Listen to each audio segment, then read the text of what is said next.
কবি ও চিন্তক ফরহাদ মাজহার বলেছেন, জুলাই গণ অভ্যুত্থানে শত শহীদের আত্মত্যাগের পরেও নতুন রাষ্ট্র গঠনের প্রক্রিয়ায় তরুণরা ব্যর্থ হয়েছে।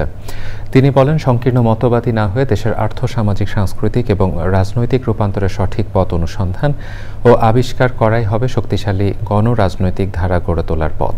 বিস্তারিত মির্জা ইমতিয়াজের রিপোর্টে। বান্ডেল থাকলে প্রতি সেনমানিতে টাকা বাঁচবে। বিকাশ সেনমানি বান্ডেল কিনে জিতুন প্রতি লেনদেনে। আগামী 9 সেপ্টেম্বরের ডাকসু নির্বাচনকে সামনে রেখে ঢাকা বিশ্ববিদ্যালয়ে শিক্ষা, গবেষণা ও রাজনীতি বিষয়ক আলোচনা সভা অংশ নেন বিশ্ববিদ্যালয়ের শিক্ষক, কবি এবং বিভিন্ন ছাত্র সংগঠনের নেতারা। তারা বলেন, ছাত্রলীগ যে রাজনীতির চর্চা করত, গণ অভ্যুত্থান পরবর্তী সময়েও সেই একই চর্চা ধরে রেখেছে ছাত্র সংগঠনগুলো। ট্যাগিং দিয়ে মব বন্ধের আহ্বান জানান তারা। গণ অভ্যুত্থানের পরে আমাদের সবার আকাঙ্ক্ষা ছিল যে ক্যাম্পাসে আর কখনোই এই রকমের রাজনীতি, যেই ছাত্রলীগ যেভাবে রাজনৈতিক আধিপত্য পুরো ক্যাম্পাসে সৃষ্টি করে রেখেছিল, সেইটা আর ব্যাক করতে দেওয়া যাবে না। ডেমোক্রেটিক পরিবেশে সব সংগঠন একমত হবে, এটা আশা করা উচিত না। ডেমোক্রেটিক পরিবেশে প্রত্যেকটা সংগঠনের আলাদা আলাদা মতামত থাকবে, এটাই সৌন্দর্য। সেজন্য এক এক সংগঠনের সাথে আরেক সংগঠনের দ্বিমত থাকবে, এটা হবে খুবই গঠনমূলক। ট্যাগিং, ফ্রেমিং না, আশা মব ক্রিয়েট করে তাকে থামায় দেওয়া না। নারী শিক্ষার্থীদের সাইবার বুলিং নিয়ে ছাত্র সংগঠনের আওয়াজ না তোলার অভিযোগ করেন ঢাকা বিশ্ববিদ্যালয়ের এই অধ্যাপক।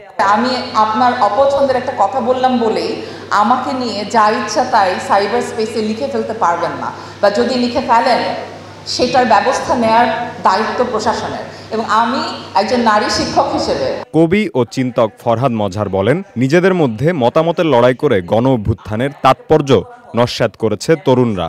আমাদের মধ্যে বিভিন্ন রকম মতের পার্থক্য থাকবে, আমাদের মধ্যে শিবির থাকবে, আমাদের মধ্যে কমিউনিস্ট থাকবে, আস্তিক থাকবে, নাস্তিক থাকবে, লিবারেল থাকবে, সকলে থাকবে। মতামতি ফারাক এটাকে বাদ দিয়ে জনগোষ্ঠী হিসেবে কী করে আমরা একত্রিত হতে পারি এবং সুনির্দিষ্ট লক্ষ্যকে সামনে রেখে আমরা ঠিক যে ঐক্যের ভিত্তিতে আমরা গণ অভ্যুত্থান করেছি, সেই ঐক্যের ভিত্তিতে আমরা যেন আগামী দিনে আমাদের রাজনীতি এবং লড়াইকে আমরা এগিয়ে নিতে পারি। নতুন গণরাজনৈতিক ধারা ও গণ ঐক্যের শক্তিকে কোনোভাবেই মতবাদী ও দলীয় বিভক্তির মাধ্যমে ক্ষুণ্ণ করা যাবে না বলেও জানান তিনি।